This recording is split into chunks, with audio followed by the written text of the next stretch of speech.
What's good, wagering world? It's your boy 5 Star in Vegas, and I'm broadcasting live from beautiful Summerlin, Nevada. I'm in here, man, with my homeboy, man. I'm really grateful to have you in here. I know you got a really busy schedule, Raheem. We appreciate you joining the wagering world for the first, we hope, many times, bro. What's up, Raheem? How you doing? What's good? And first things first, I gotta let you know I'm never too busy for you. You know what I'm saying? You my main man at this point in time. We done hung out a couple of times in Vegas, so I consider you family at this point in time. So I'm never too busy. Man, I really appreciate that, bro. There's a couple more people still coming in, but we'll go on and start the show. First of all, we call this HtownPhilly back again. I based it off HtownPhilly back again, because me and you both our backgrounds are kind of like from hip hop. You were a DJ. I did a lot of promoting. I owned some lounges and some clubs. This was in the mix. We both were in the mix in our cities because both our cities are really hip hop cities when it comes to H-Town and come to Philly. So I had to name it that because I know we love representing where we're from, man. And it's really great to have you on here, man. Give the people a little background about yourself, how you came up in Philly, and how you ended up out here in Vegas with me. So for me, I was always a creative type. I went to University of Pennsylvania, Wharton School of Business, and everybody know, Wharton is really that's where people go to do finance and stuff like that. And I was never that. I was always a DJ. Like when I was 15, 16 years old, I was like a mixtape DJ. And I had people like Roscoe P. Cold Chain and Gilly the Kid. Gilly the Kid from $1 Million Worth of Game. He'd be hosting my mixtapes. He'd be giving me exclusives. Roscoe P. Cold Chain. Obviously, he had the record with the Clips, Hot Damn. He was signed to Pharrell. They'd be on my mixtapes when I was 15, 16 years old. So I was DJing was my first love. I wanted to be DJ Clue and DJ K Slay and, later, obviously, Jazzy Jeff and the guys who could scratch and everything like that. I was DJing parties and everything like that. Anyways, I graduated from UPenn. And it's because I just didn't focus on, finance and everything like that, like most Wharton graduates, I just, I went after my DJ and my music dreams. And at some point it was just kind of damn, I'm just kind of just spinning my wheels. And in 2009, I don't know if a lot of people remember this, but Delaware Park opened. Delaware was one of the first states that had an exemption for sports betting. So it was 4 states. I think it was New Jersey, Delaware, Oregon, and then I think it might have been Montana.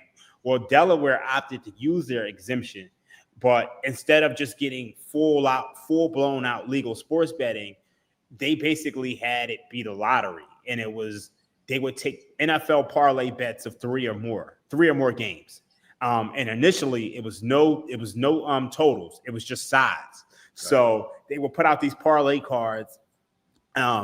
And it would be, you guys seen the parlay cards in Vegas. Yeah. I don't know if they have them as much as they used to, but they had a parlay cards. They have a parlay card with just, regular spreads. Then they would have teasers and they would have super teasers. And then they would also have pleasers. But at the time, it was no totals.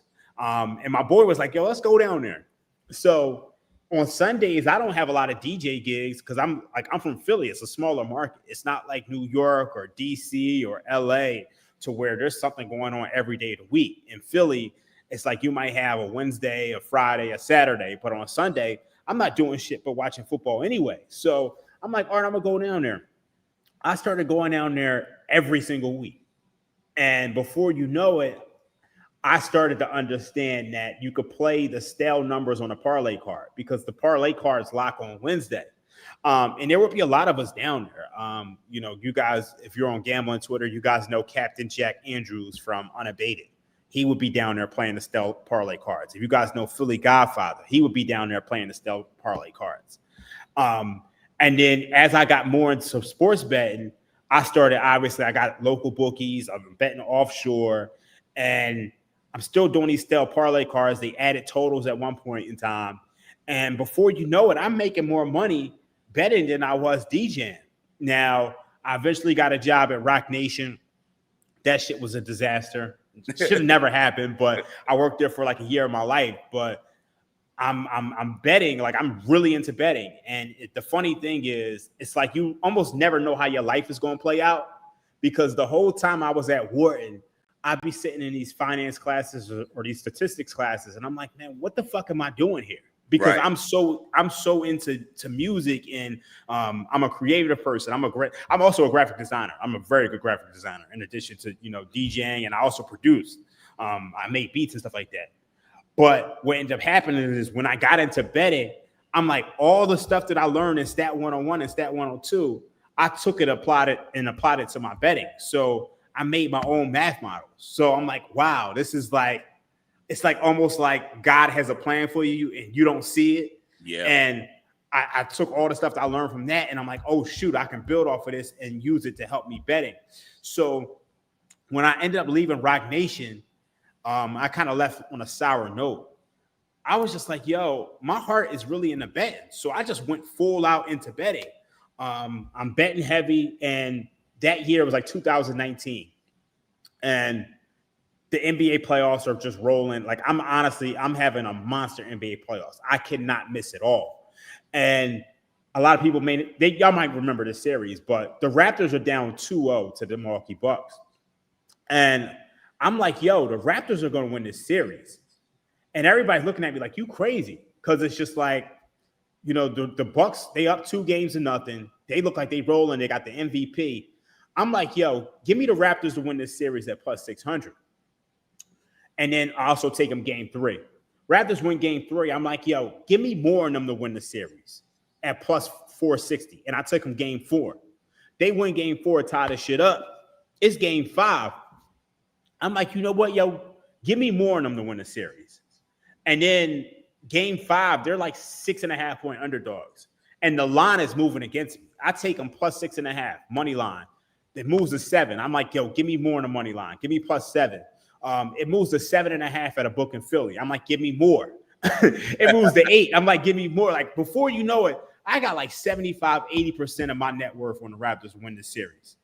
They win game 5 on the road. I'm like, I got these motherfuckers. Right. And right after that, I'm like, yo, it's game 6. I don't even bet nothing on game 6 because I got so much on it. And they start off slow, but I'm still confident. I'm like, they're going to win this. So they win game 6. They win the series. I take all that money, roll it over to the Toronto Raptors to win the finals against the Warriors. Yeah. I hit that, and then it's like, it's kind of off to the races because I'm like, at that point, I'm like, yo, I'm a full-fledged professional bettor. Like, I'm out of the music industry. Like, I still would DJ a party here and there, but for the most part, it was like, I didn't care about it. Like, I would DJ a party here and there just because, I mean, that's what I did my whole life. But at the time, I'm really a professional bettor. And then the pandemic hits, and I'm like, fuck, what the fuck am I going to do with my life? Because it's like, I'm not DJing no more. It's no sports. And then my main man, his name is Jeff. He was like, yo, it's this company, Action Network. They looking for writers. And I had never written professionally, but during this time where I'm really getting into gambling, I would write like Facebook blogs, and I would just write everything that I was doing in terms of sports betting. So I created like a math model for MVP. I sent that to him.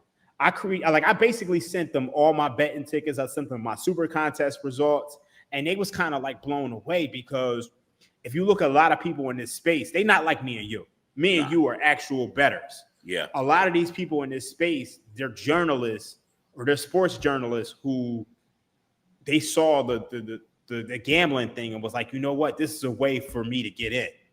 And that's no disrespect, but they're great at what they do. But me and you have actually, you know what, I got to pay my bills. With that shit. Yeah. And I think that's where I stood out. But also I stood out because I was black in this space. It's not a lot of black men in this space. It's me. Yeah. It's probably me, you, Sean Little. It's not many Profit, J Money. Yeah, J Money. It's not a lot of us. So at the time, this is 2020. I stand out. You know what I'm saying? And then also I was writing at the time too. So, my writing, I'm in there. You've seen my stuff. I'm saying shit is Larry Holmes status, flabby and sick. I'm saying it's only so long fake thugs can pretend. I'm putting my real personality and myself into it. So I stand out. So I ended up getting hired at the Action Network. And at the time they were like, yo, we can only pay you $100. And we can only pay you $100 a week or something like that. And I'm like, yo, because I had just left Rock Nation a year before, I was able to get unemployment. Right. And I was still betting. So I'm betting like full time professionally. And it's like I'm working for the NBA bubble. That's why they hired me. I say a month into it, I'm like, yo, this is a lot of work. Y'all need to pay me. Right. And you know, Chad was good about it. He was like, look, yo, I love your work. What I'm gonna do is I'm gonna give you a 3-month contract. And in my head, I'm telling Chad, like, yo, eventually I wanna be full time. Like that was my vision. I put that out there, and I told Chad that. I say about a month into the 3-month contract, Chad is like, look, I'm gonna hire you full time. Then after that, I'm doing podcasts. I'm not just writing, I'm doing podcasts. At the time, at Action, it wasn't a lot of people doing video. So I was the only person there doing video for the whole company. Yeah. Anything that would happen, if a line change happened, I do a video. If somebody got hurt, I do a video. And I was doing podcasts. I was doing NBA podcasts, NFL podcasts. I was writing. My fault, I'm getting long-winded here. No, but, bro, you got all. No, they're enjoying this. We love this. Look, dope interview. Keep going, bro, because people want to understand how we got to this point. I actually haven't really shared my backstory before. I'll go into a little bit after you finish, but man, this is why they come to the wagering world. Y'all hit that like button right now if you're rocking with the wagering world and with my brother Raheem Palmer. He kind of give you the story about how he became who he is right now, and it's kind of also motivation, Raheem, for guys in my community. They all bettors, bro. Like everybody's betting, and a lot of people are in here and they want to learn how to become pros like we are. They're tired of working 9 to 5. They're tired of having to go slave every day and have to be on someone else's time. And they want to see how we ended up being guys who use something that we love to end up being our livelihood. So please continue. No doubt, no doubt. So, I'm killing it at the Action Network. I'm writing like 5, 6, 7 articles a week. I'm doing 5, 6 podcasts a week. I'm doing videos.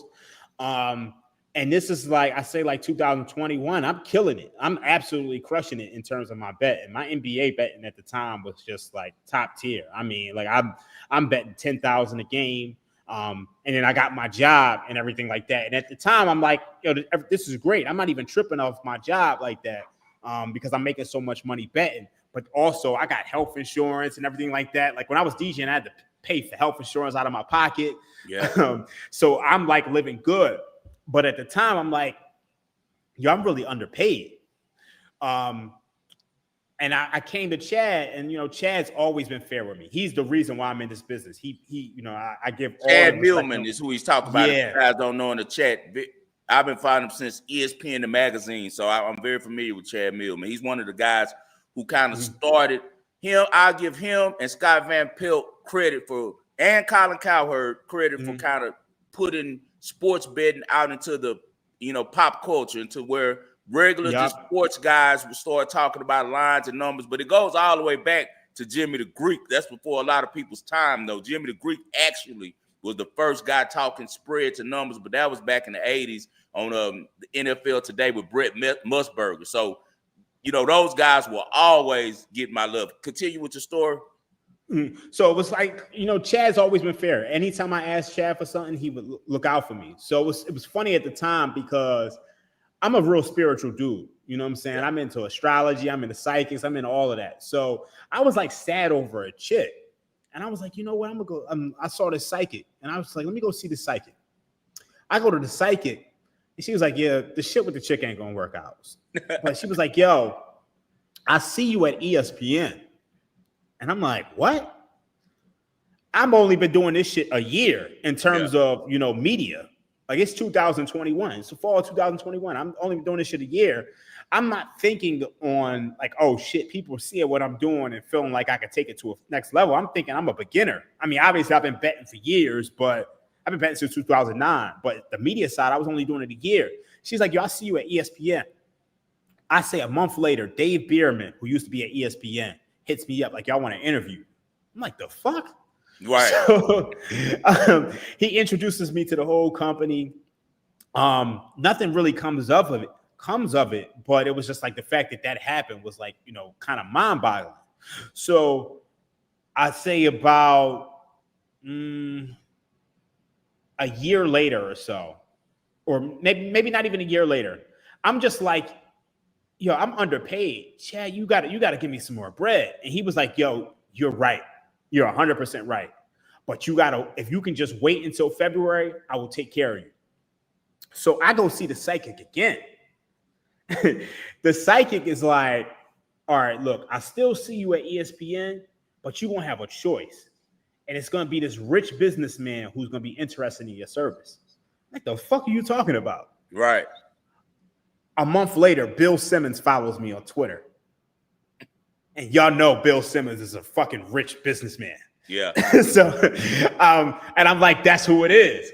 So I jump in his DMs. I'm like, yo, thanks for the follow. I'm like, you Bill Simmons. And he was like, yo, I'm scouting you. I can always tell who the real is. It's like you speak a degenerate language that only we know. Right. So at the time, I got a best friend. His name's Jeff. I mentioned him earlier. He was the one who kind of recommended me to go to the Action Network. So at the time, he like, yo, man, you need to be at the Ringer. I want to see you at the Ringer. And he calls me drunk. And this is like, it's crazy because it's the last time we ever spoke. He calls me drunk and he's like adamant, like, yo, don't go nowhere else. Go to the Ringer. I say about a month passed and we would text, but that was the last phone conversation we had. It's like the NBA playoffs or whatever. And I don't know if y'all remember this series, but the Pelicans were playing the Suns. And the Pelicans was giving the Suns hell. This was the year after the Suns went to the NBA Finals. And I'm like, yo, the Mavericks, after the Suns get through the series, the Mavericks are going to the Western Conference Finals. And the Mavericks was big dogs to the Suns. You remember the series where Luka eliminated. That shit happens. I say this shit because Bill had called me right before, and he was like, "Yeah, I want you to hop on this podcast." And I didn't realize. I mean, I figured at the time it was an audition. Yeah. He asked me to come on the podcast, and that's when I said, "Yo, the Mavericks are going to the Western Conference Finals." That shit ends up happening. Bill calls me like, "Yo, I'm gonna be real with you. I want to hire you," and I'm like, "Oh shit." At the time, it was crazy because Chad Millman had just given me a raise. Yeah. Like a big raise, like a gigantic raise. So I'm like thinking like, damn, I got to be loyal to Chad because he just gave me a raise like literally 2 weeks ago. But everybody is like, yo, Raheem, this is Bill Simmons. Go to the Ringer. Go to the Ringer. I'm speaking to Jeff. He like, yo, it's happening for you. Now, the next day, the Celtics are playing the Nets. It's game 3 or whatever. And we both was like on the Celtics for the series. And I text Jeff, don't hit me back, which was like abnormal because we in a group chat or whatever. A couple days go by. It's Tuesday. And Bill hits me like, yo, I want to connect you with the managing director of my company. Right before Bill hits me, I find out that they found my friend dead. Oh, man. His brother literally found him at the house because we hadn't heard from him. Like we thought he was just missing for a couple of days. So I'm all fucked up about that. But Bill hits me like, yo, I want to connect you with the managing director. My friend's name is Jeff, Geoff. I get an email from the managing director. He got the same exact name. With the G. With the G. And I'm like, yo, our last conversation is you saying, yo, you want me at the Ringer, don't go nowhere else. And then all of a sudden, I get hired I get an opportunity at the Ringer, and the managing director has the same exact name as my homie. And I'm like, yo, I was fucked up, but it was like, yo, that's God telling me that's where I'm supposed to be. Yeah. And Chad was like, yo, I want to make you a counter offer. And he was like, yo, tell me what you want. I'll give you whatever you want. But I just had to tell Chad, this is just a sign from the universe. So I went over to the Ringer, and it's kind of really been off to the races. Now I done had I done had other opportunities. Like VEASAN tried to hire me.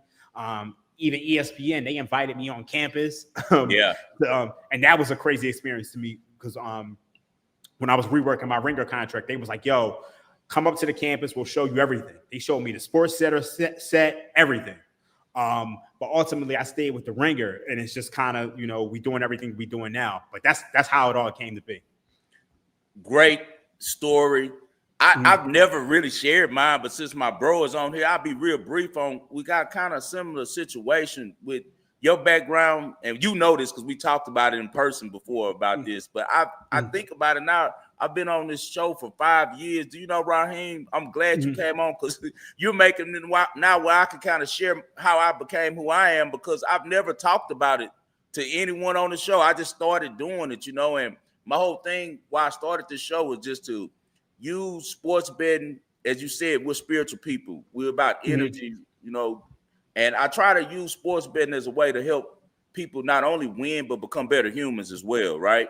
Yeah. And when I was growing up, man, I was always a guy who was extremely intelligent, extremely entrepreneurial spirited, where I always have stuff going on, making money. Like anyone who knows me from way back knows I've always had money. My family was poor, but when I became an adult, I'll say 16 to now, I've always knew how to get to money. I always knew how to do little hustles, whether it was throwing shows, whether it was, putting together a studio and charging people time, whether it was connecting people and middlemen. And I always was just like known for being a guy who made things happen, somewhat of a fixer in Houston, right? So I loved sports so much. Me and my homeboys on the south side and the southwest, we gambled. Everyone know when you see, I'm not gonna say my street nickname that everybody call, but when you see five, it's always about gambling. Like, what we gonna do? We want to gamble on PlayStation? You want to gamble on the game? And what ended up happening was, I said, man, I love sports. I play sports. I spend too much time watching this stuff, not to make any money. I'm wasting a lot of time, right? So I said, let me try to figure out how are these guys doing this the way that they're doing it in Vegas. So I went to the Floyd Mayweather fight, which I used to do all the time, but I went by myself. I didn't go with none of my homies or nothing. I just didn't tell anyone. Went by myself, went to the Wynn Sportsbook and met a guy named Brett Siddiqui. He's currently, that's been Kelly from Vegas's boyfriend for 20 years. They've been together a long time. I don't know if they married yet. Brett is sitting in the book in the Wynn. We started talking, him and a guy named John, who was a bookie out of New York, who worked out the Wynn. Rest in peace, John. And we just started being cool. And I said, you know what? I'm coming back next weekend. So every weekend I would get on a flight from Southwest to Houston Hobby and fly in from Houston and come to Vegas, stay from Thursday night football until Monday morning and come back home, put in my best that night for Monday and leave. I'm the only black dude in the whole book. At the time, that's when I meet Doug Castaneda. Doug Castaneda is right then just the book manager. Johnny Ovella was running the Wynn. So what happened was that I keep betting, but I'm still, have my hands into so much stuff in Houston. And I don't know if any of the listeners are familiar with Houston, but Houston is a town of hustlers and a town of, where everybody is trying to get by and get over and get it. Like it's a hustler's town. And I would always be looked at as a hustler in Houston forever. Like I can't get away from that. And I was trying to do more things. I had met my girlfriend, who now is my wife, and I was trying to kind of navigate from getting into the in crowd because I lost my little brother. My little brother was murdered by the police. And when he got murdered by the police, man, it kind of was a shock thing for me because I had just been with him a few minutes earlier at our shop, 713 Motoring. Me and my homie still has the shop. We were all one crew, 713 Motoring, back when we were on Richmond and Fountain View. Shout out my homeboy, Big Ash, the founder of 713, and he still has 713 rolling. And my little brother leaves me and gets killed like 5 minutes later by the police, And that kind of is a wake-up call to me, like, man, what's going on around me? I want to transition from getting away from a lot of these dudes because I've been in Houston my whole life and they're going to always see me as the same guy, right? Yeah. But I'm still just flying in town, doing everything. My boy Phil, rest in peace, comes in town from Atlanta and he decides that he's going to open up a new strip club in Houston right across the street. Now it's where Johnny Dang's Jewelry Center is in Houston on Richmond, but he built all that spot over there. And he owned Atlanta Live, the club in Atlanta, and he owned the Elan Mansion in Atlanta. We go back many years, Phil and I, man. And Phil is like an OG to me. When he comes to town, Raheem, the first thing I say to him is, bro, why are you back in Houston? I'm like, why are you back in Houston? Like, you got it going on in Atlanta. You own part of Cookies in San Francisco. I've been to his house in San Francisco, and he's doing his thing. And the last thing I'm thinking is like, why you want to come back to Houston? Well, how life would have it, we were partnering up on the club. He was going to allow me to have a boutique in the club because he said, man, we always in Vegas together. You a big sports bettor. The great thing we like about Vegas 5 is that you can go shopping any time of night. That's the old Vegas. Now since COVID, it's not like that. You could go to the mall at 12 in the morning. You could go to the mall at 1 in the morning. He said, you're so fly, you always know what's the clothes. Because I always was known for like dressing and having, dope clothes and stuff and, dope cars and all that stuff. I always was into that stuff. Maybe it's because I'm a Virgo. We kind of like good with details. So I was really good at putting stuff together. And so he said, you need to do 5 Stars Boutique downstairs. And we're having when the hustlers come from the block, they can still come over here, pull up any time of night and buy clothes from you, right? I was like, yeah, that's a good move. I agree with that. The next day, he's out. He called me that morning. Do I want to go out? I'm like, nah, I'm good. They had burnt down his club and he had so much money. He put it right back together. But I took that as a sign like, hey, man, somebody got their eyes on us. There's some war going on. So let's fall back.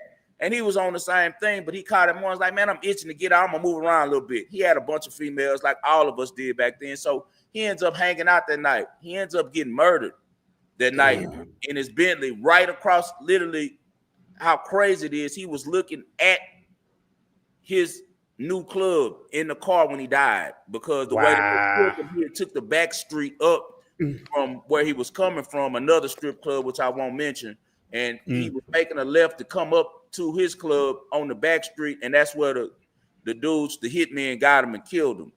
When they killed him, it changed everything for me, man. It changed everything for me instantly because Phil was a guy who was so cool. Everybody called him Mr. Nice. He was just a nice guy, no violence, no trouble. He just wanted everybody to do well and make money because, we all came from the South Side and we all came up on the screw music, so we all were kind of players. Like it was all about being player, getting money, having the chicks. We never were about all that violent stuff. I was probably one of the more, raucous guys from outside of town. Everyone used to always tell me, just chill, 5, chill. I was the guy that always chill. And I think it was the Louisiana in me because I grew up in high school in Louisiana and elementary. And Louisiana's a little bit rougher when it comes to that because it's a lot more despair. When you come to Houston, it's a lot more money and stuff flowing. So people don't have time for that. It's like, let's get to this money. So when he got murdered, man, I was like, damn, nice dudes get killed too. Like when you even do right, you can lose your life out here in Houston, And I'll never forget, my wife and I had a talk. We were still dating at the time. I had a condo, a high rise. It's called Lofts at the Ballpark in Houston. It's across the street from the Astros Stadium and next door to the soccer stadium. And we were standing on the balcony talking, and I was just in tears, man, because I couldn't believe. I would have never thought out of anyone in life that my boy Phil would die like that in that way. I thought that, he was in his 40s at the time, maybe had just turned 40. And I'm like, this just is unfair, like this man doesn't mess with nobody. All he did was try to help everyone. And for some people to be so jealous and hateful in their heart to kill him, and then I'm thinking about also my brother getting killed by the police. And I'm like, man, I got to get out of Houston before I lose my life out here. And my wife was like, thank you, God. I've been praying for this. I've been praying for you to say, let's move. I don't want to live here anymore. Like you're too popular. You're going. Somebody had put maybe a couple weeks before that, while I was out at the club, Raheem, someone had put a tracker on the back of my range. Wow. So they were like, trying to track me, but I caught it because my boys, I always had my crew with me. One of my boys said, hey man, what's that under your car? And when we looked, we was like, wow. So tore it off, and all that stuff, but I already was on alert because of that, right? And I'm already hella paranoid because I'm having stuff, and things are changing in Houston to now what they are now. When I was coming up in Houston from 16 to 30, man, everything was so cool and everybody was getting money on our side, but it changed. A new element came into the city, and I was going through that period right then, and I was like, man, I got to get out of here. And my wife was like, where do you want to move? I was like, maybe LA, because I'm the one that found Riff Raff. I got a million. I've lived a million lives, but I found Riff Raff, the rapper. And when I found Riff Raff, I sold Riff Raff to Soulja Boy out in LA. So I was living in LA at Woodland Hills for a little while, right? And when I was out in Woodland Hills, I liked it. You know, it was cool out there. And I was like, maybe I'm going to move to the OC. Me and my wife used to like to go out there and go to Balboa Bay and all of those areas of California. So I'm like, I'm going to move to LA. And then I was like, damn, the taxes are going to kill me because I'm not used to that coming from Houston. The type of money that I was making with my business, like, you don't pay any taxes, no state taxes, only, you know, your federal taxes. So I was like, damn, do I really want to give these people 40% of my bag to move to Cali? So my wife was like, I'm gonna come with you next time we go to Vegas, and I'm gonna go find somewhere for us to live in Vegas. I'm like, I don't want to live in Vegas because, you know, if you come to Vegas and you're just on the strip, all you see is that part of the world. So I thought shit was ragged as hell. I'm like, I don't want to stay out here, man. Like, this isn't what I'm used to. My wife finds out about Summerlin. We have a friend. He's always in he used to be all the time in Westgate, man. And he ended up now he doesn't go there as much as he used to, but he still lives in Vegas. And he said, you guys are the type that's gonna like Summerlin. And I'll never forget that. And my wife was like, I'll be back. I'm in the book betting all day. She took the rental car, rolled out to Summerlin, checked out everything, found some spots. We saw Summerlin basically be built, South Summerlin, because at the time when we moved there in 2017, bro, it wasn't anything. And now it's completely a whole new place to live. So we kind of watched the whole thing. But it was all God's plan, you know, for us to do that and for us to come out here. We've had 2 kids here in Vegas at Summerlin Hospital.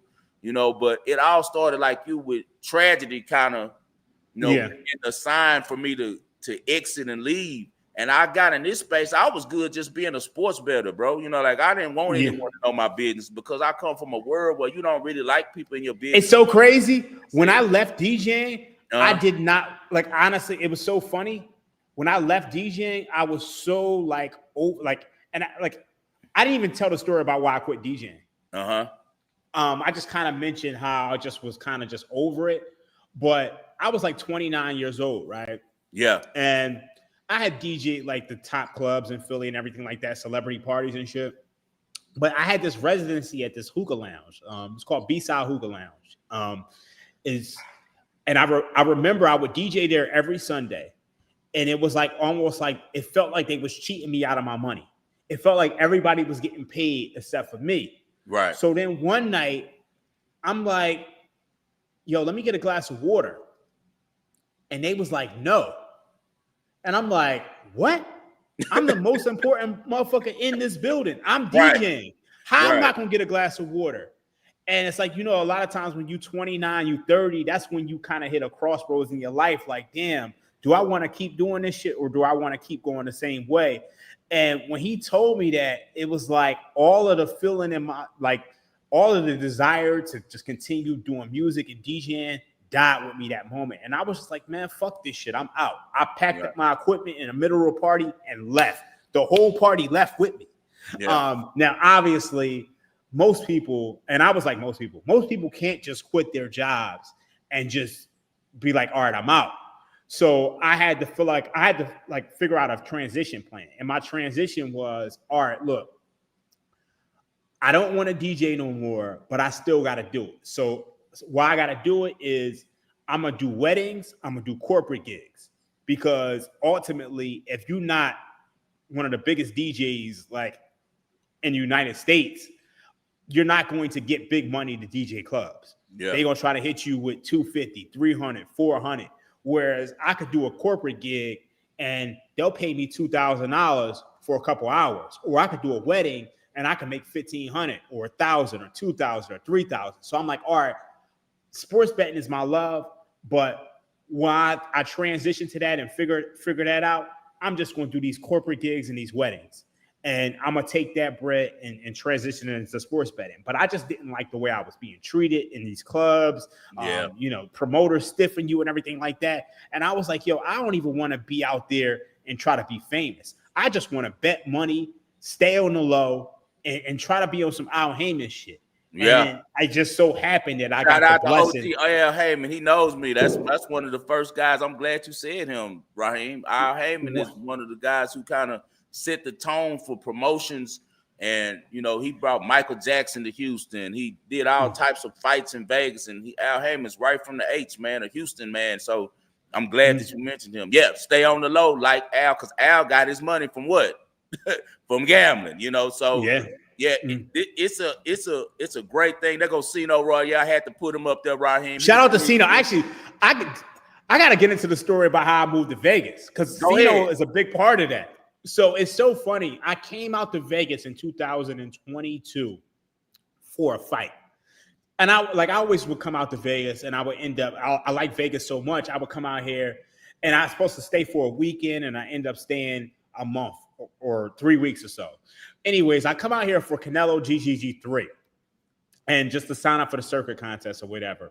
And I ended up staying like 7-8 months. I'm living in the Cosmos straight up for 8 months at a time. Right. And I'm out here and I'm having like probably the best gambling run ever. I'm crushing MGM. I'm betting baseball, WNBA, NFL. Shout out Lamar Mitchell. That's why I started that over there too, MGM. Lamar used to let me get down a lot of money, Raheem. And rest in peace to my brother, man, who used to be over there all the time with me, man. Unfortunately, man, he passed recently, man. And man, I go ahead with your story. I'll chime in. So I'm betting I'm living at the Cosmo, and I would just come downstairs, bet money. I was betting like 10,000 a game. I was betting on WNBA, baseball, NFL. I was cracking them. MGM bans me. They like, look, we're not taking your money no more. We'll take 500 a game. At the time, I'm betting so heavy that I'm like, that ain't nothing. So I got to go to Caesars. Planet Hollywood is obviously next to the Cosmo, and that's the closest. At the time, Cino is working behind the counter, so I'm betting with him heavy because that's a Caesars book. I'm betting everything with him, and I mean like everything. I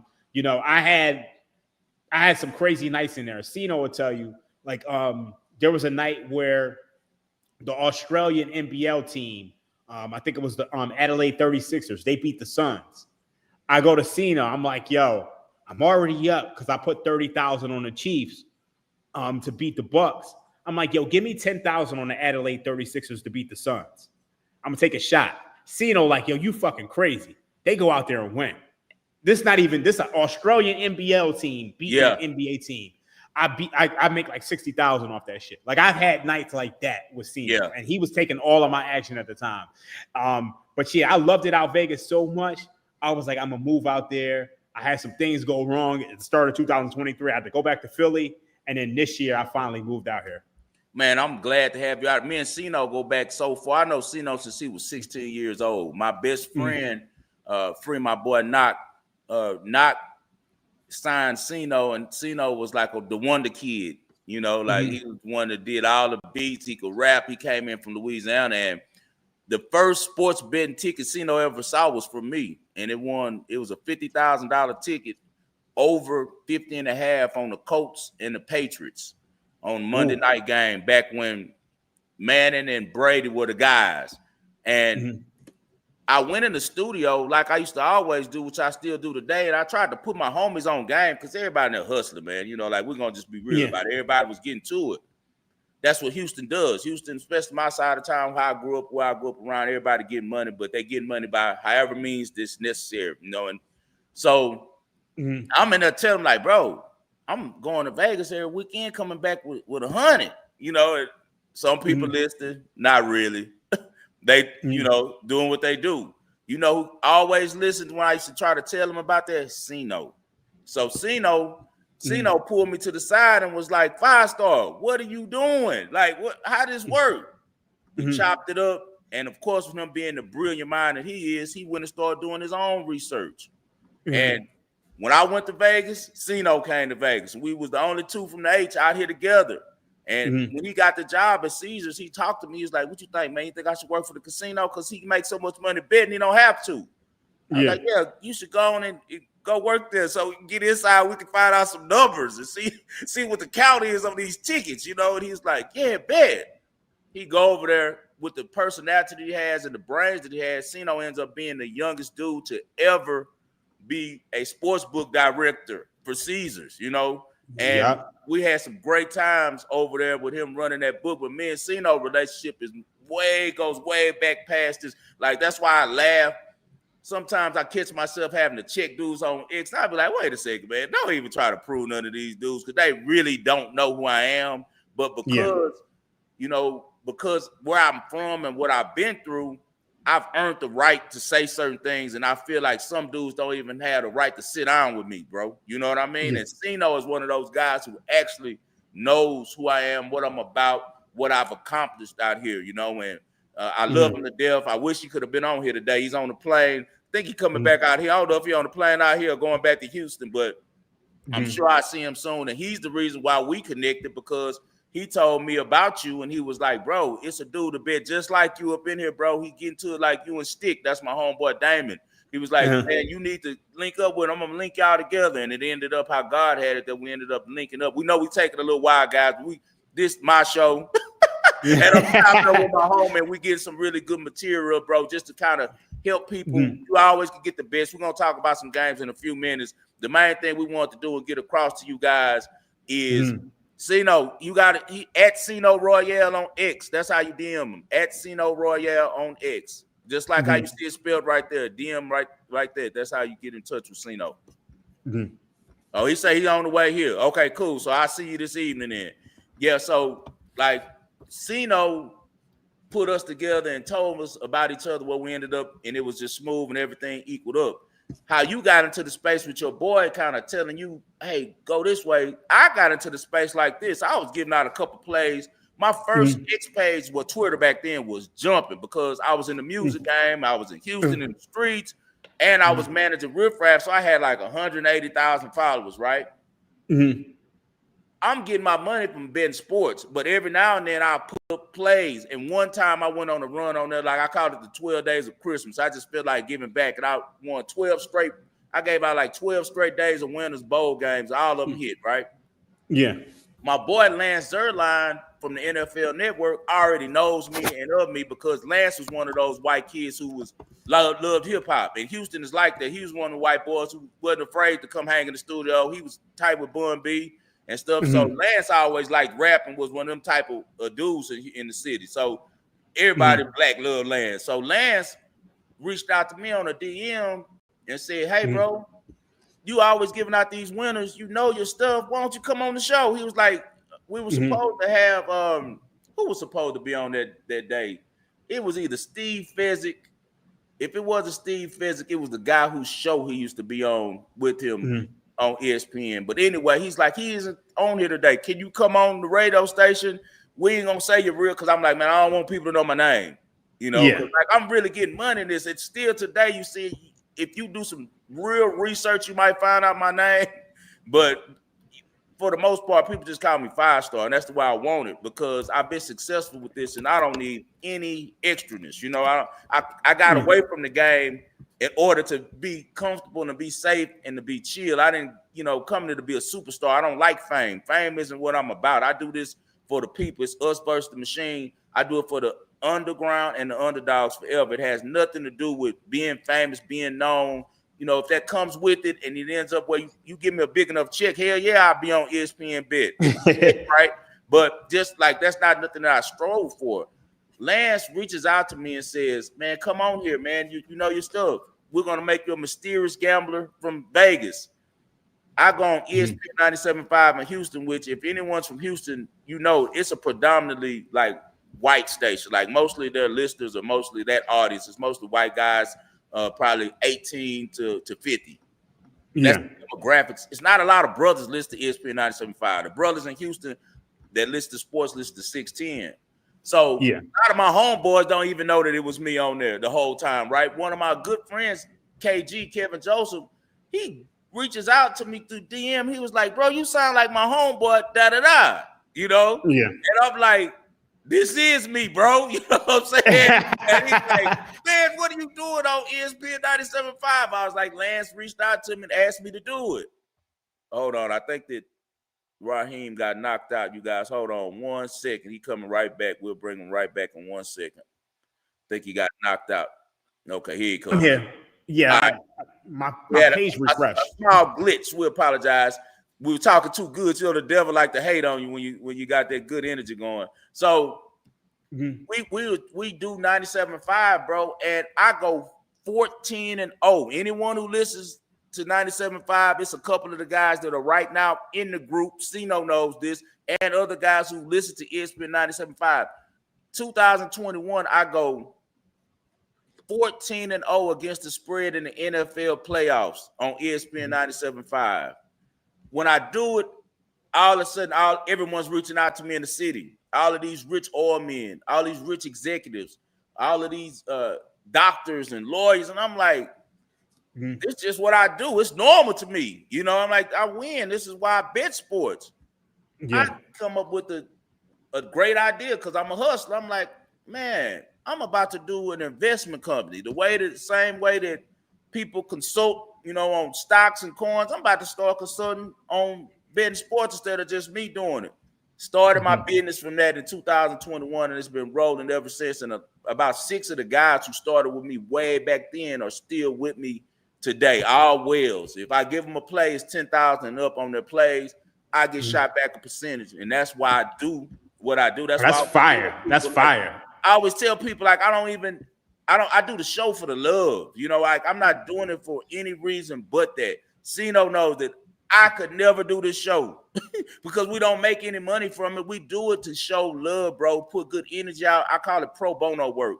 I believe in mentorship because I was mentored by guys like Phil, rest in peace. And if you had a game, you are supposed to give the game away to those who are worthy. And I try to come on here, and I feel like the people who are supposed to be in our chats, they're going to be there and listen and get the information. And that's why we have a lot of loyal guys. It's a small community, but it's a perfect community to me for the wagering world. And I started the wagering world because I did so well on ESPN 97.5.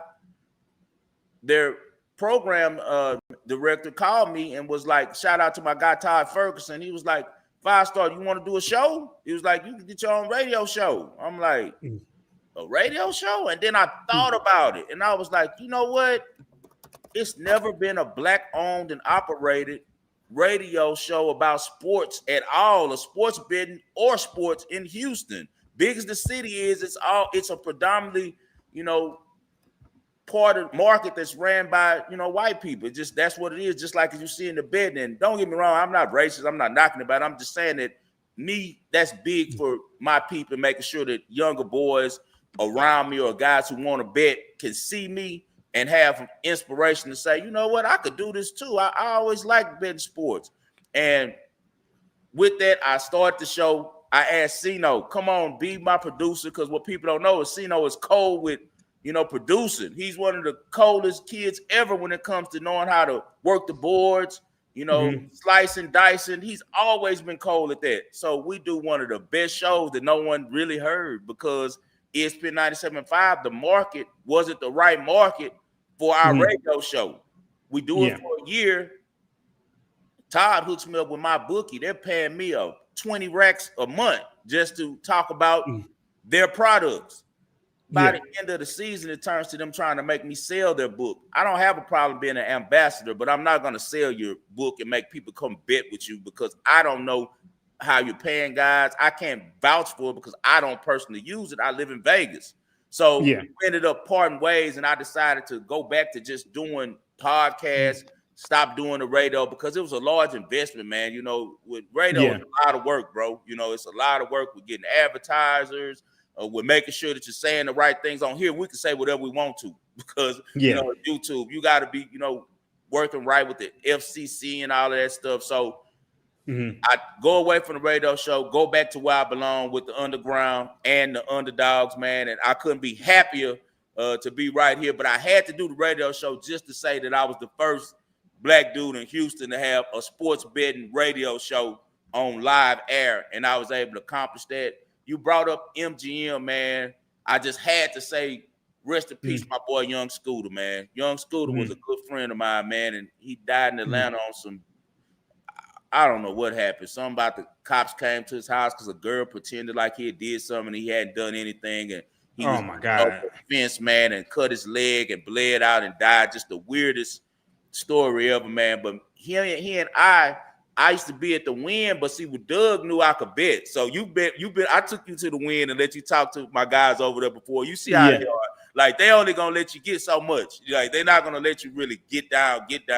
So when I want to get down and make like a 30 band better up, I used to go to MGM and go mess with my boy Lamar Mitchell. Shout out Lamar. Lamar's still running MGM. He's based in Mandalay now. He's not over at the MGM anymore, but he's the top guy over the entire book. The head trader. He's the head trader. That's my guy. So I spoke to him once. Yeah, it didn't go like I wanted it to go, but yeah, I mean he gave me my respect. So that's my guy. I got love for Lamar, man. He loves me and my wife, but Lamar used to let I vouch for Scooter, so they started letting me and Scooter and my partner E, shout out my partner E in Atlanta. We used to all sit at the very bottom row, and I sneak up and go up to VIP and bet sometimes when they get too hot and I need to sweat something, right?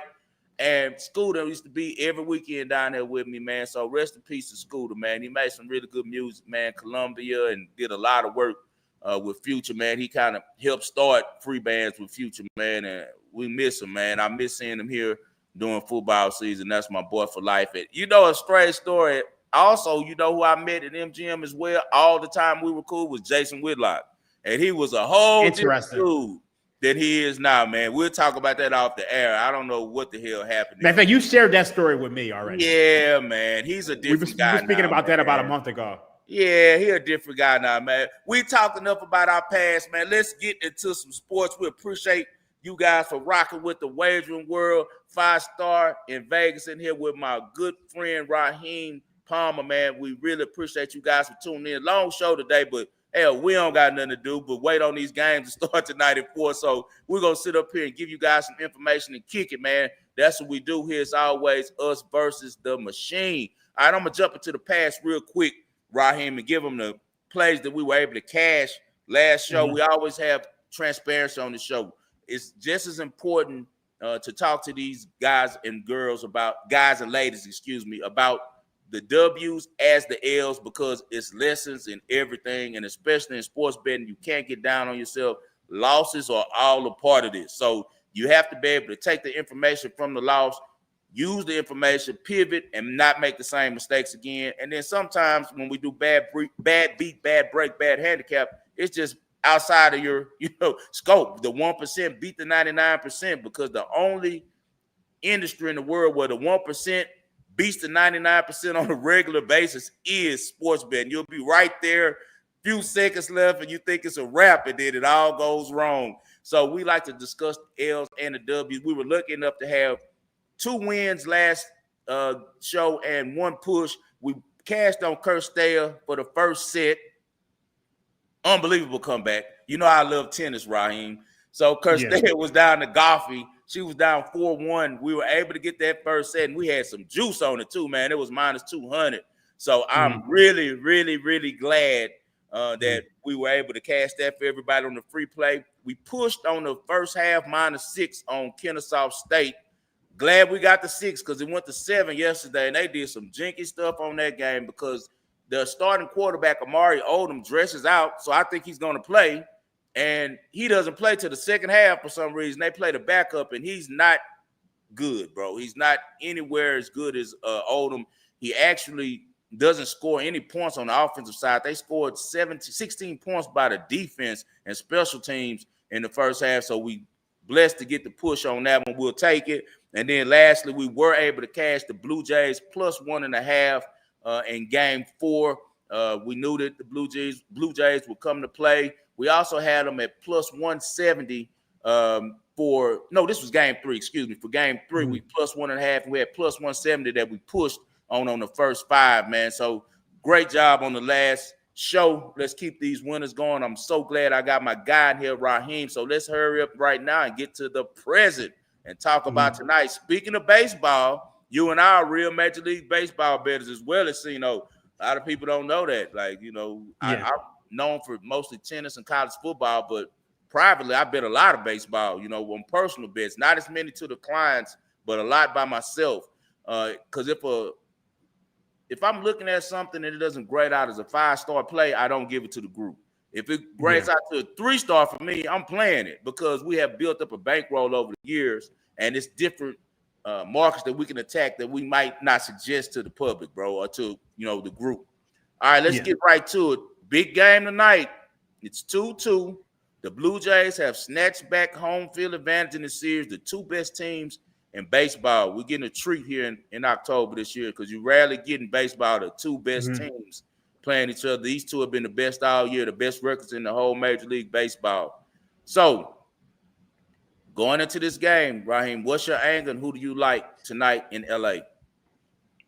So I can't really give this one out. I liked it. I like the over 7.5. It's now 8. So now 8, this is kind of like a stay away from me. I just think, look, they played that 18-inning game the other day, and you know what these offenses are very capable of. Now, obviously, George Springer probably isn't playing, but I think the thing with this game is that both bullpens are pretty taxed. And also you have temperatures in the high 80s. So the ball should be flying. So I like an over here, but it's just at 8 now. I think a lot of the value is gone. At 7.5, I mean, that was the play. So I'm going to stay away from a side here. I just think the Blue Jays kind of have the mental edge, but obviously, stepping in front of this Dodgers train and expecting them to go down 3-2 is really tough for me. So I'm going to stay away from the side, but I lean towards the over if you can get a 7.5. 8 is kind of no play for me. This has been one of the two of the more explosive offenses that we've seen in the World Series. Most teams that make it to the World Series is based on pitching. I know most of my Astros team, they had bats, but that pitching was what was getting it done. A lot of extra inning 1-0 games when I was following my Astros and we were making our run. I like both of these pitchers. You got Blake Snell, who's been doing it a really long time. He was with the Mariners. Came over to the Giants for a little while. Now he's with the Dodgers, and he's found himself again. Did a pretty good job in game 1. And then you got the young kid, Trey Savage. This kid is nice, man. He's only 22 years old, was called up in September, already, has a win in the World Series at 22 years old, game 1.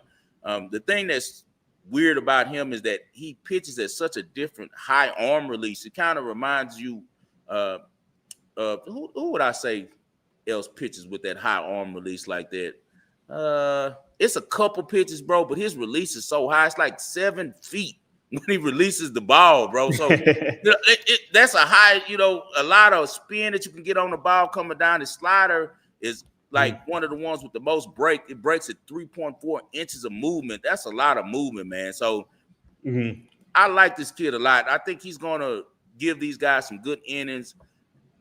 I am not as sure about Blake Snell going against that, Blue Jays lineup. The thing that I do know about this game is that the Dodgers have scored just 3 runs over the past 20 innings. So on your angle, they should be due for a breakout. I was looking at the total as well, but I actually was leaning to the under. I think that it was going to go under 8, so maybe we land right at the 8 and, you could get the win or maybe I get the push, but I lean. Mine was a lean. So it's just like, it's not a game that I'm like totally strong about. So I would trust your feeling over mine at this point in time. Yeah, and like I said, this kid is different, man. He's just a really skilled young boy. And the thing that I like about youth in Major League Baseball, especially pitchers, you don't have a lot of film on the batters, haven't faced them a lot. Whereas in how many times have the batting order for Blue Jays faced against Blake Snell? So they can kind of go through their memory bank, recall different tendencies and stuff that he got. And I think that this kid is one that they're not used to hitting. So they just don't have a lot of film on them yet, man. Sino says this is a stay away. Yeah, you're probably right. Because in honesty, Major League Baseball needs the Dodgers to win tonight. So, because they want a game 7, bro. They want this.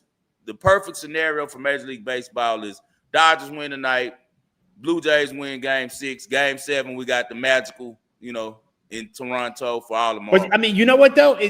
If the Blue Jays won tonight, now you get a lot of talking. Is it over? Is it over? And then, maybe the Dodgers come back. Dodgers, right? With that. Yeah, so it's kind of like either way you play it, it's a good or a bad thing. Yeah. So on that one, guys, it's a stay away for everybody. Best of luck to all who decide, but we got to talk about it. It's the World Series, and it's one of the best World Series we've seen in the most recent years. Now, let's get to your neck of the woods. Let's get to this NBA. That's what you specialize in. go up to north of the border, man. My Houston Rockets are traveling to Toronto to face the Raptors. Raptors plus 5.5. The over and under is 233. What do you think about this one, Raheem? So I lean towards the over. I mean, I think, overs in basketball right now are just, pretty much unreal. I don't have the numbers in front of me, but, you look at this Raptors defense, 21st in defensive rating, 118 points per 100 possessions. The Houston Rockets, 7th in offensive rating, 121 points per 100 possessions. And the Raptors are actually last in half-court defensive rating. Well, not last. They're 29th, 108 points per 100 possessions. So I think this is a situation to where I actually think the Rockets should be able to score rather efficiently. I mean, you look at the Rockets, they're bottom 10 in effective field goal percentage on defense from every area of the floor, 23rd in effective field goal percentage at the rim. They're allowing 71% at the rim. Well, we know the Rockets, they're going to get to the rim with Opera Sengun and Amin Thompson. They also struggle to guard the three. So I see this as a spot to where the Rockets should be able to score efficiently. And I think you get a lot of points. So over 232.5 looks good to me. All right, so the over trend continues in the NBA for Raheem. Actually, the NFL has been the same as well, too. I think that has a lot to do with that news that came out with the sports betting stuff. Like, I think that scandal has it where everyone's a little bit on P's and Q's, and the players like, don't call me with nothing. Don't bother me. My phone's hot. Like I'm hot, man. Stay off my line, and the refs as well are having to call these games to the T. I've been able to actually, do well since all this stuff came out. I had the Chiefs on Monday night, minus 10.5. They ended up covering easily, and it was one of those games that you usually look at. I remember me and Ski was talking about, and I was like, bro, with this scandal going on, you can really just kind of pick the game the way you think it's going to go instead of really worrying about all the jank right now because, everybody hot, man. You got to be on your P's and Q's because Trump is not playing. Like, they got their eyes on everything, bro, and they're looking to make a story. So, with that said, I'm going to lay the points. I think the Rockets should win this game by double digits. It's just, especially with you got Jacob Porter, who's supposed to be out. He got a back issue. I don't know if they confirmed he was out, but I know he missed the end of the game with the Spurs. They don't have enough size, bro, just to deal with the Rockets. The Rockets are the biggest team in the whole NBA. Tari Eason, I needed him to bounce back because he's a real major cog with what the Rockets are trying to do. I actually thought he should been a starter in the lineup, but instead Udoka goes with Okogie instead as, Josh Okogie is the starter. But Tari bounced back. He struggled in the first couple games, man, and now he had 22 points, 20 in the first half. Most impressive 5 3-pointers. They're going to need him to be able to stretch the defenses for Houston because what everyone worries about with Fred VanVleet going out is what's our perimeter game going to be like? Can we stretch the defense? We know KD is more of a mid-range guy than a 3-point guy, so are the Rockets going to be able to get enough scoring from the outside? This game, though, I think is easy work, especially with the fact that the Rockets need to win. They're trying to get back, rolling, and they're going to be contending for the number 1 slot in the West. I don't see them giving any of these games away. Also, Drake's going to probably be at the game. So I think it'll be a good showing by the Rockets, man. So I'm going with the Rockets, and I'm laying a 5.5. That's an official play for 5-star. I just think they're too talented for the young Raptors. All right, I actually agree with this. It's so funny because I'm looking at my model, and obviously the model, when it comes to the NBA, you kind of got to have a little bit more of a sample size. This is my model without priors in it. I have this at like 8 or 9. So I think this is a little bit short. So I agree with you there. I'm with you. And to back what you were saying on the over and under, my guy Sino says the totals are 74 and 42 this year. So, hey, going over 63%. Right now it's just all of these NBA games right now are just flying over the totals. And you saw like even the way they're calling fouls now. They're sending guys to the line. My guy Funk, who's always in there, we appreciate you for being a member of the Waging World. He says Houston game first quarter, he likes the over 56.5. Okay, I can see that angle as well. If I played the first quarter, it's always Rockets. The Rockets always come out fast. So, That's been going on since Udoka's been the coach. He has them really prepared coming out during the game. So I do like the Rockets tonight. And if I was going to play the first quarter, first half, it would be with the Rockets as well. I don't see my guy LJ in here. LJ usually has some really good first quarter and first half plays. All right, let's get to the next game. Let's go to Boston. We got the Cleveland Cavs going to Boston, man. TD Garden to face the Celtics. This is two teams who have been really good the last couple years in the East. Celtics are going to catch 3.5 at home, which is a rarity. And the over and under is 231.5. I don't know why I accidentally put the 0.4. Sorry, guys, I'll fix that. But what do you think about this one? So I hate being on the side of these games. Obviously, I think the public is going to be back in Cleveland. I mean, for good reason. This Boston team isn't very good at all this year. You're talking about a team that's 15th in offensive rating. You're talking about a team that really doesn't have much of an inside presence. You look at this starting lineup, and it's just like, all right, what are you getting from it? So, obviously, everybody's going to be on Cleveland. I'm personally going to stay away from this game just because I don't like to be on like extremely public sides. Yeah. I think when you're looking at Boston, you're asking yourself, are they going to get 3-point variance in their favor? You look at the Boston Celtics, they're first in 3-point attempt frequency. They're shooting 48% of their attempts from behind the arc. And Cleveland gives up a ton of threes. They're 23rd in opponent 3-point shooting frequency, and they're also 25th in opponent 3-point shooting accuracy. They're allowing opponents to shoot 38% from behind the arc. So you got the Celtics as a home dog, and you know if they can, if they're shooting a good percentage from three, they're going to be in this game. So you're kind of betting on variance, but obviously the Cavs are just the better team. They're a top 10 defense, obviously. The 5th in defensive rating. The Cavs should win this game, but I'm just not seeing the value. Yeah. This one, and lately, that's what I like at the beginning of the year with the NBA. With the NBA at the beginning of the season, a lot of times it comes down to just basketball, bro. And basketball terms, I think this is something where they're basing this line off of the past Celtics teams, because as you said, they're not that talented this year, man. I was talking to Spread on Monday, and I want to get your opinion on this. Do you think that the Celtics pull a 76ers this year like the Sixers did last year and just tank all the way out, sit Jaylen Brown, and try to get a lottery pick to kind of rebuild? Because their roster, it's not competitive. Well, right now they're 1-3, and they're starting their guys. And I think the thing we know about Joe Mazzulla, he's a fucking psychopath. Yeah. Like complete psychopath. So I think they're going to try to remain competitive, but as we've seen through the second half of the year, I think there's going to be a point where they shut it down. Obviously, that comes in, March, in April. I think eventually you'll see Jaylen Brown step out. But right now, I think these teams are going to try to put their best foot forward and try to compete. But ultimately, I don't think they're going to be good enough.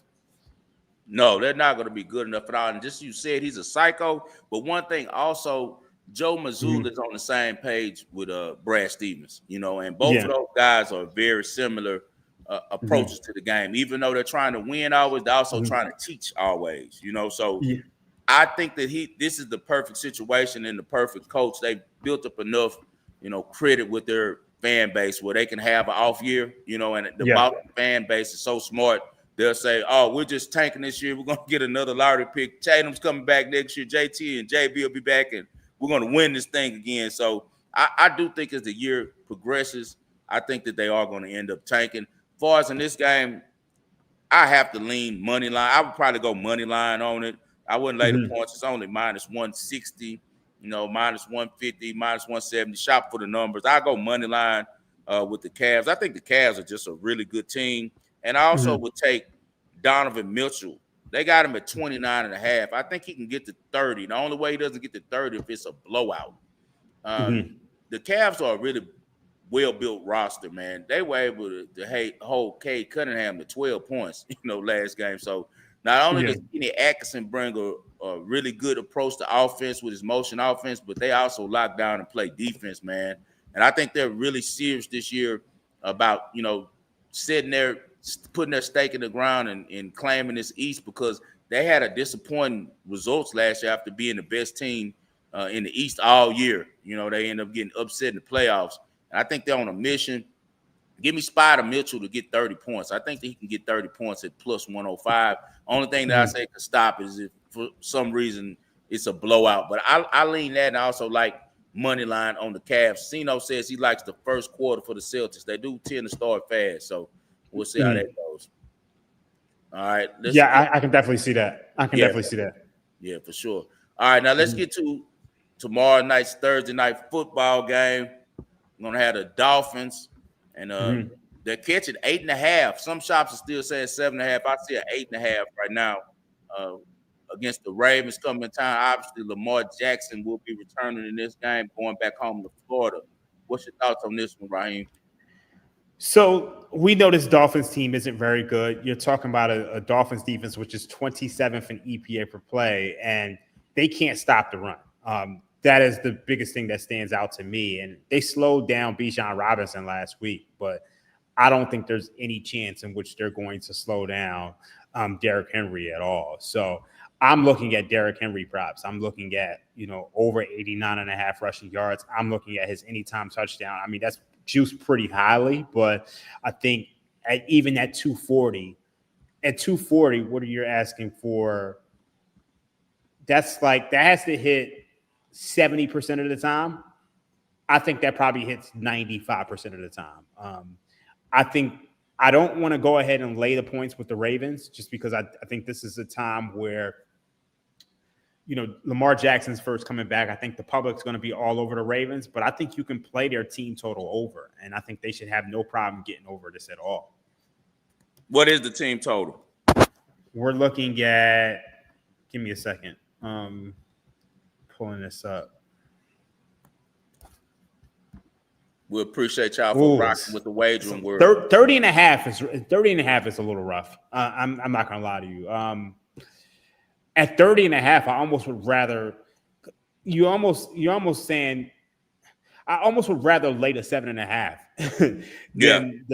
than lay 30.5. I mean, this is Lamar Jackson's first game back. So, and I'm never really too fond on playing a guy in the first game back. But I mean, the Ravens are averaging 32.8 points per game in the 4 games in which Lamar Jackson started, versus 14.3 when he's out.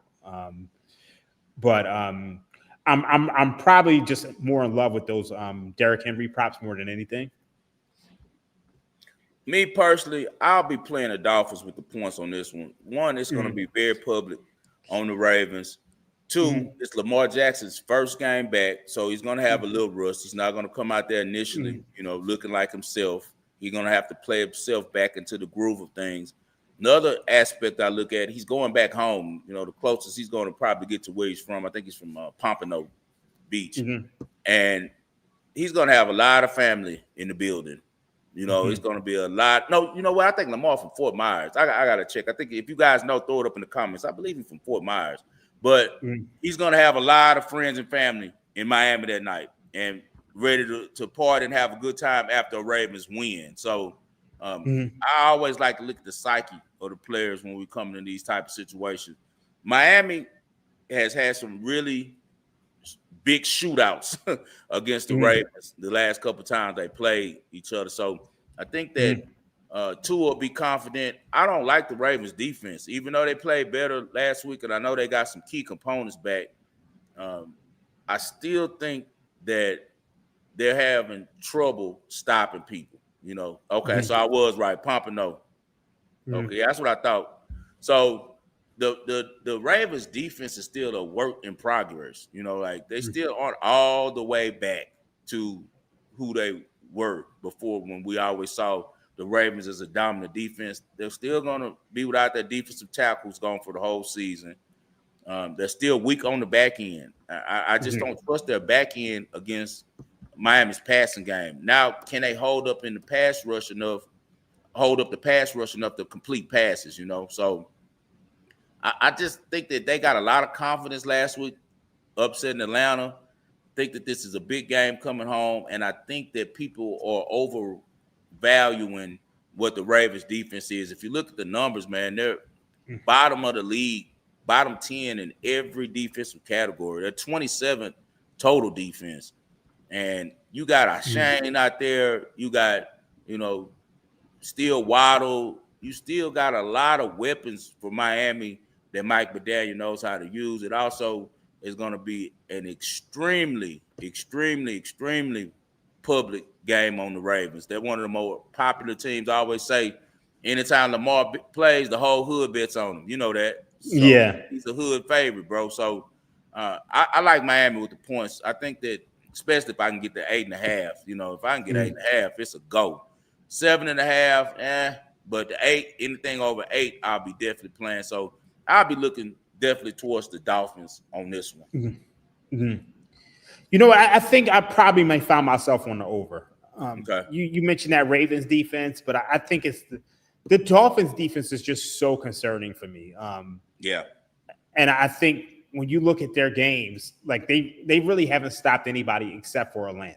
And Atlanta obviously had, an old Kirk Cousins in, but gave up 33 to the Colts, 33 to the Patriots, 31 to the Bills, 21 to the Jets, who, outside of the games against Pittsburgh and the Bengals, they really haven't done much. 27 against the Panthers, 29 against the Chargers, 31 against the Browns. This lends itself towards an over spot. And I think if you get any offense from the Dolphins, which, I think you're projecting, then I think they're going to have some offense. Miami's going to score some points. The last 2 times these teams played each other, it's been a 80-point scored, and that's when the Dolphins upset Baltimore when they were really good. When Tyreek Hill first got there, and they had that comeback. I remember that game. It was so funny. I had the Dolphins. I had the Dolphins too. Yeah. So Cino agrees with me. He says plus 8.5, and the Dolphins are to play. But these two teams scored 74 last time they played. And I gotta believe that Mike McDaniels is talking to the team about the 56 points that got hung on them last time against Baltimore, man. So, yeah, for me personally, I'll be on the Dolphins on this game. You always want to take a home dog if the opportunity presents itself and the money is in the right places. You got to always follow the money, guys. All right. I'm going to talk briefly about – we got 2 college football games tonight. I'll just hit them real briefly on my thoughts about them. Wednesday night football, so be careful. Don't put too much out there. The thing about it is these kids on short week, man, it's not good. You need the whole week off. You'd much rather bet Saturday games, but both of these games are situations where if the line looks fun, it's probably money, man. Middle Tennessee State is horrible. Like, it's no reason that they should only be giving up 4 points to Jacksonville State. What that tells me is that the books have some information that we don't. And anytime that the books have some information that we don't, I lean with the books because they don't put these numbers out there for nothing. If you run a model, for me, Middle Tennessee State should be getting about 9.5 points to Jacksonville State. It should be minus 9.5. For it to be only 4 tells me that they know something. So I definitely lean on this one, Middle Tennessee State. And on the last game, we got a Missouri State team against Florida International. Another situation. If the line looks fun, it's probably money. Florida International just got manhandled last week against Kennesaw State. They got manhandled 2 weeks prior to that against Connecticut. Prior to that, against a not really good Delaware team. Missouri State is a solid team, man. Really good running game, good quarterback. Turns the ball over a little bit too much, but they're really solid on defense. So once again, the books obviously see something on this game that we don't. On this one, I do lean towards it going under on the total for the first quarter. Missouri State is averaging 2 points per game on the first quarter. That's been an angle that I've been using a lot on their games. It's just going first quarter under, man. Their first quarter unders have been good money because how slow they play. They're the slowest.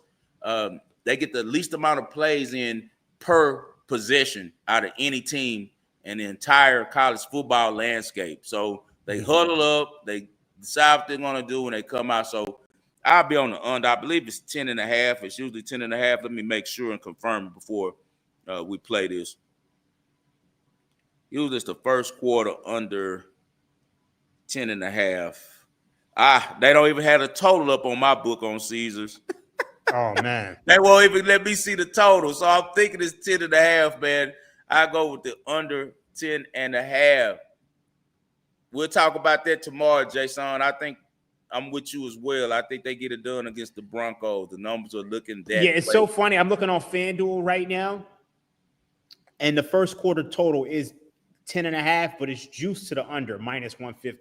Yeah, I've been playing that for like 5 straight weeks, bro, cashing it. Missouri State is a team that plays slow. Thanks, Bits. I appreciate it. Yep, he got a -120 over there. So we're going to go under 10.5 first quarter. 2 defensive teams. Florida International can run the ball. The quarterback, he's one of those guys that's undersized. He shows some flashes, but he just isn't consistent enough. So hopefully we get 2 punts in the first quarter. Last week was crazy. We passed the first quarter on Missouri State.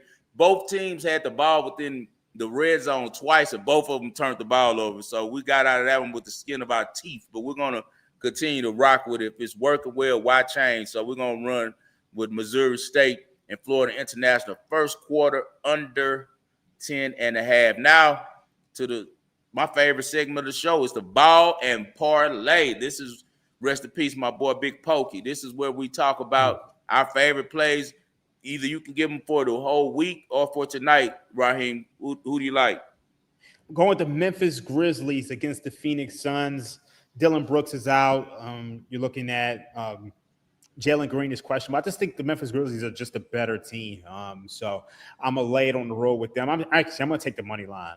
So that's my favorite play for tonight. What is the juice on that one? I'm seeing -130. -130? Okay. Yeah. All right, you know me. I got to go to the tennis landscape. This is kind of what we do. Is we love to play some tennis, man. I'm going to go with my girl Victoria Mboka against Alexandra Ela. Ela is a real slick left-handed player. She had a nice little run, best girl out the Philippines, but I think Mboka is going to be able to overpower her. We'll go with Mboka at -240 to win this one. It's worth the juice on this one. I would not be surprised, though, if it goes over. So the over is 20.5 at -130 games. I lean that one, but the official play on that one is -240, and that can't be the only play because if we do that, then that's way too much juice. We're going to also roll with Alicia Parks to win 1 set at least against Kaya Uvan and Ju Jang. I think that Alicia might win because Alicia is one of those type that she's a confidence girl. If she's down on herself, she'll lose 12 straight, 15 straight matches. When she's right, she'll win a whole tournament. And right now, it's the end of the year. If you watch me long enough, you know I always say about Alicia Parks. During the end of the year, she wants that Christmas money. And she comes to play, and she always wins the tournament around November or December every year. I think that she can handle Juvan. Juvan is a decent player, but she won't be able to hit with Alicia Parks. So that means the whole match will be on Alicia Parks' racket. So she'll be able to decide the match. As long as she's not making a lot of errors, she'll be okay. She played really well last match, beating Lin Zhu. And Lin Zhu is very similar to Juvan. They're just girls who just get the ball back over the net and banking on their opponent making errors. They have no power, and Alicia Parks does have power. She's one of the best servers on tour. I'd say a top 5 server on tour. Is just the rest of her game, and her serve was looking real good last game. So for her to win at least 1 set and it's like +120, do not be surprised if she wins the match at +175 as well. Bro, it was really a treat to have you on here. I'm sure we'll have you on here again, man. Tell everybody where they can find you, Raheem. No doubt. Thanks for having me. You can find me on the Ringer Gambling Show I'm on Mondays, Thursdays, and then we have the Ringer Sunday NFL pregame show on YouTube and on Spotify. Make sure you check us out on Twitter and Instagram. I am Rostradamus. Y'all know how it's going down. Raheem Palmer. Thanks for having me. Always an honor, man. Hey, it's always an honor to be on here with you. I'm gonna throw up this play. Sino couldn't make the ball and parlay today, but he gives us the pick for the ball and parlay. He said he's on the NHL tonight. He likes the Blue Jackets money line. Sino is going to dive into the markets. That's what he does. He's going to hunt, because one of the first lessons that I gave Sino when we first started talking about this betting stuff was, bro, you don't have to bet what everybody's betting. You don't have to only bet the NFL, NBA. Let's look at tennis. And from there, he's kind of found his own way of doing things. Tennis and college football are my favorites because the menu is so large, the book can't get them all right, man. So that's what we roll with. We try to go find the money. It doesn't matter which sport. It matters about cashing that ticket at the end of the day. Hey, guys, it was great to be on here with a real friend of mine. I'm sure me and him will link up a little bit later this week. Have us a cocktail or so at the at the Wynn Sportsbook. So if you guys are ever in town, that's where you can catch Raheem and I, man, at the Wynn Sportsbook, chilling out, watching these games and trying to make some money, man. As always, I dedicate this show to the greatest Houston sports fan I know, and that's my father, John H. Lindsay. You guys retweet, like the show. You guys make sure that you go like the show on YouTube. We appreciate you all. Hey, man, I'll see you on Friday with Hakeem Prophet. No doubt, no doubt.